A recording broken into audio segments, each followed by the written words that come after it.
अस्सलाम वालेकुम, welcome back to my channel. आज हम दिमाग की कमज़ोरी, नज़र की कमज़ोरी दूर करने का सस्ता और बेहतरीन नुस्खा बना रहे हैं। दिमागी थकान और जिस्मानी थकावट भी इससे दूर हो जाती है। इसको मुसलसल कुछ महीने तक इस्तेमाल करना चाहिए और बहुत जल्द आप जान जाएंगे कि ये दिमाग और नज़र के लिए किस कदर मुफीद और फ़ायदेमंद है।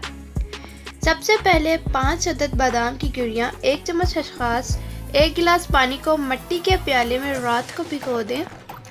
बादाम की गिरियाँ छीलकर खसखस को छलनी में डालकर आहिस्ता हल्के से पानी से सबसे पहले वॉश करें, फिर कंडोई में डालकर पीस लें। 1 गिलास दूध में डालकर मिक्स कर लें और फिर हस्बे पसंद चीनी भी डाल लें। बच्चों को फ्लेवर चेंज करने के लिए हॉर्लिक्स या कम्प्लान भी मिलाकर साथ दिया जा सकता है। गर्मियों में दिमागी और ज़हनी सुकून के लिए बेहतरीन है। उम्मीद है आज की रेसिपी आपको पसंद आई होगी। अगर पसंद आई है तो do like, share and subscribe to my channel and don't forget to press the bell icon. Thank you.